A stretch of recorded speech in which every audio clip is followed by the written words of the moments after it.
Just as water retains no constant shape, so in warfare there are no constant conditions. The Art of War, by Sun Tzu. If you're out there and you're currently wallowing in your betaless misery, well, I can't make the beta start any sooner, but I might be able to give you something to do now that will help you later when Planetside 2 actually does come out, and that might help you pass the time and reduce the learning curve as you adjust to playing Planetside 2. If you are not super new to first-person shooter games, you might be thinking, well, Balthazar, FPS games all share a lot of similar mechanics. Surely adjusting won't be that hard. Well, that depends. And on that note, this video is going to be about transferable skills in first-person shooter games that are out already, that you can practice with and take with you for the upcoming Planetside 2. Now, the first game that will come to mind for people to use to prepare for Planetside 2 is often Planetside 1. In fact, there have been a couple promotions bent on advertising Planetside 1 as a result. But Planetside 1 isn't always going to be the best example, because the original Planetside lacked things like hitboxes. The unlock progression system is different, there's going to be a lot more customization, so on and so forth. It goes to the point where, when adjusting to Planetside 2, you're going to want to dip into more skills than the original Planetside can provide. And that's not the only barrier that will increase the learning curve. If you're relatively new to first-person shooters, meaning you're used to playing FPS games on a console, maybe your first FPS was Battlefield 3 or was Call of Duty 4, or some of the other FPS games released in the console era, you might have picked up some habits that may not serve you too well in Planetside 2. So let's talk about that. If you are familiar with the highly linear unlock systems that you get in Battlefield 3 or Call of Duty, when Planetside 2 comes out, you might be thrown into a pool full of customization options and have no idea what to do. The last thing you want to do in that scenario is to randomly spend your unlock points on items you're never going to use. Now, there is a game that had a very similar unlock style that was released a while back. That was Battlefield 2142. That game also had an expansion pack called Northern Strike. That expansion was made free in a patch. As you can see, I have the unlock page for Battlefield 2142 in the background right now while I'm talking.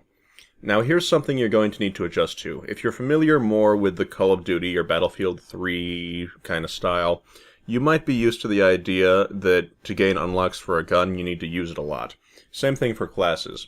That's not going to be the case in Planetside 2. In Planetside 2, you're going to be able to spend unlock points in any category, even if it is for a class you have never once spawned as before. That might be a problem for you if you're new to this unlock style and don't know what you're doing yet. There's no shame in being used to the unlock styles of newer games, but it may still cause problems for you. So why do I recommend Battlefield 2142? Well, 2142 has a lot of similarities to Planetside 2, one of them being the unlock style. You can spend your unlock points on items for a class you have never spawned as, if that was what you wanted to do with your unlock points. So that's something to consider. And there's more similarities than just that. Now look over here. This is the Recon class. In Planetside 2 terms, it would be a combination of the Light Assault class and the Infiltrator class. Now what can the Recon do that makes them so similar? For starters, they can take either a sniper rifle or a carbine, like the Infiltrator and Light Assault respectively. They could also do something called C4 jumping, which was similar to the idea of a Light Assault's jetpack, though more comparable to a Team Fortress 2 soldier's rocket jump. They could also get a cloaking device which reduced their visibility by about 90%, and that is probably one of the more important comparisons. When you cloaked in Battlefield 2142, you weren't completely invisible, you had the Predator effect. You were a blur of whatever would have been seen behind you. You were also unable to attack while cloaked. You made a slight buzzing sound when cloaked, a slightly louder sound when decloaking, and if you were hit by an EMP, you would turn bright pink and purple. Now, why is this important? Well, here's a little story. So a friend of mine tried to get me to play Monday Night Combat. Not Super Monday Night Combat, but the original Monday Night Combat. I took up playing the Assault and she played an Assassin. An Assassin was a melee character with a cloak very similar to the one in Battlefield 2142, and also similar to the cloaking footage I've seen from Planetside 2. She's also a very experienced spy in Team Fortress 2, but for our first game together we weren't on the same team. And every time she came around a corner in stealth, I would shoot her and charge her with the Assault grapple ability. I killed her about 5 times in a row for my first game of Monday Night Combat, all while she was still in stealth. And after she stopped telling me how she was going to kill me painfully, she asked me how I kept seeing her in stealth and killing her over and over. Because each time I'd attacked her, she was still cloaked. She asked me if the Assault class had stealth detection, which it didn't. My answer to her was that I could counter her in stealth because I had played Battlefield 2142 and knew what to look out for. See, in 2142, knifing was much more difficult than it is in the recent Call of Duty games or Battlefield games. Knifing is pretty much automatic in those, but not in 2142. Back in 2142, if you knife-killed someone, you got to take their dog tags. If you were knife-killed, your dog tags were permanently added to the other player's collection, and anyone viewing their profile could pull your name up and see who's knife-killed you and how many times they've knife-killed you, so on and so forth. Being knife-killed is something people really didn't want to happen in Battlefield 2142, and I was a professional recon player in that game. If someone was running around with a cloaking device knife-killing people, it could cause quite a bit of panic. My knife-kill-to-death ratio in that game was, when I was my prime, around 70 to 1. Nowadays I'm more rusty, so it's around 50 to 1. But you had to develop a lot of tactics on how you used stealth. For example, one thing I did was stand on top of buildings so that if someone on the ground looked up at me, they would see the already blurry sky behind me, turning me from 90% invisible into nearly 100% invisible. It's little tactics like that that are going to really help you be more useful as, for example, an infiltrator in Planetside 2. Because my prediction at the moment is that most of the people who are going to jump into Planetside 2 and go, "Oh, I'm invisible, this is so cool," are going to get seen while stealthed and have their asses kicked. My point is, knowledge of cloaking in Battlefield 2142 left me a very clear advantage when I played a different game that also had a cloaking class. Because of that, it greatly reduced the learning curve for me. Another class that could be used as an example would be the Spy from Team Fortress 2, which can also cloak. That game went free to play a while back, so maybe consider trying that out. I might actually recommend that a little bit more than 2142, because 2142 unfortunately doesn't have too many populated servers, as you can see. The free demo for it has been shut down, and there are some issues for some Windows 7 users that can make it crash, which is very unfortunate. Now, what other similarities and skills might be useful? After all, you might not want to play an infiltrator. You might be wanting to play a heavy assault or a light assault. Well, 2142 had some similar stuff to that too. There was the support class, which could have a light machine gun or a shotgun and could deploy a shield, and if you kitted your recon with C4, you could jump over walls and onto rooftops if you knew what you were doing. Not too dissimilar to the Planetside 2 light assaults. This could be a game changer back in 2142 because you could jump over a building to a squad's defensive line and wipe out the entire squad with a brick or two of explosives. Another similarity would be the main battle tanks. In 2142 there was a faction called the PAC, the Pan-Asian Coalition. Their main battle tank was a lot like the Mag Rider tank from the Planetside 2 beta footage that I have seen thus far.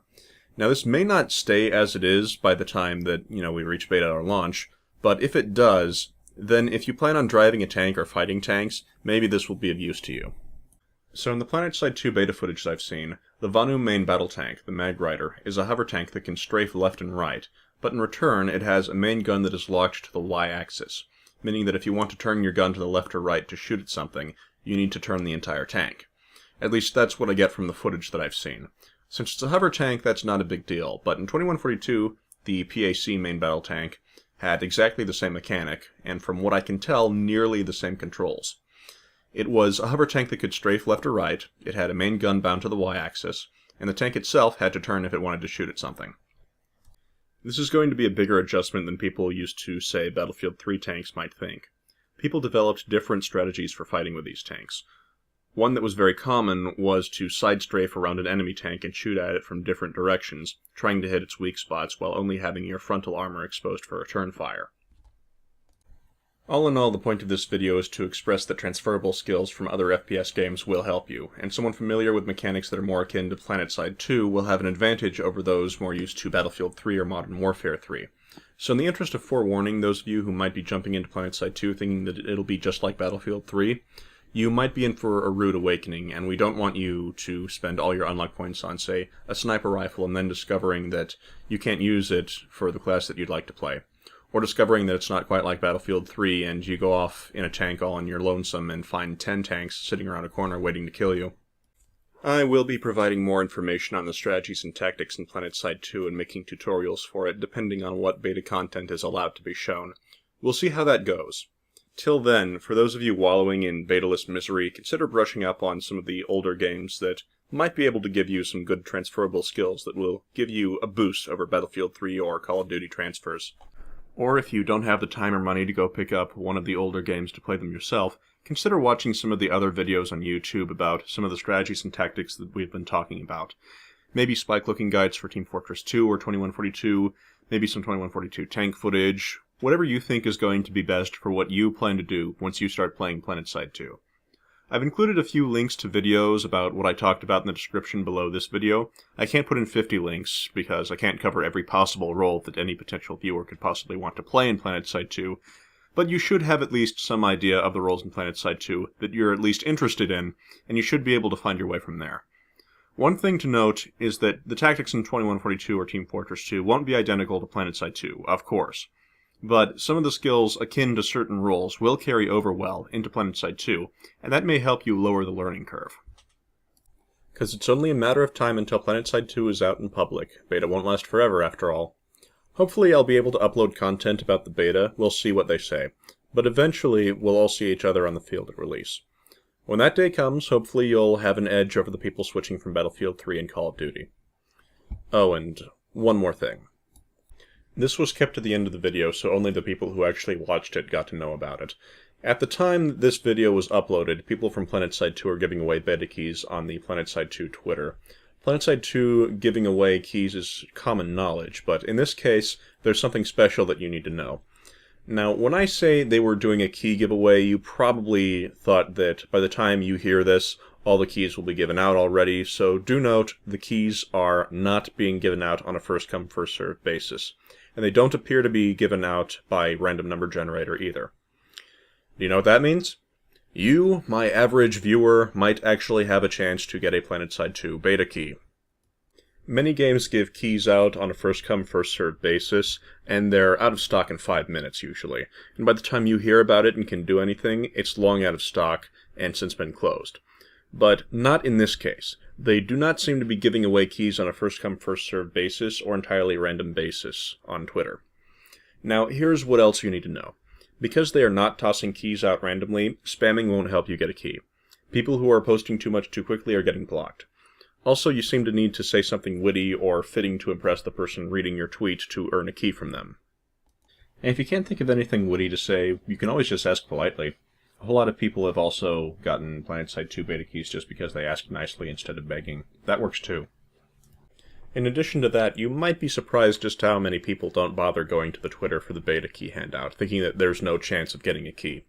So many people seem to be turning their nose up at it, that it seems relatively likely that if you post something, whoever's reading the Planetside 2 tweets will actually see it.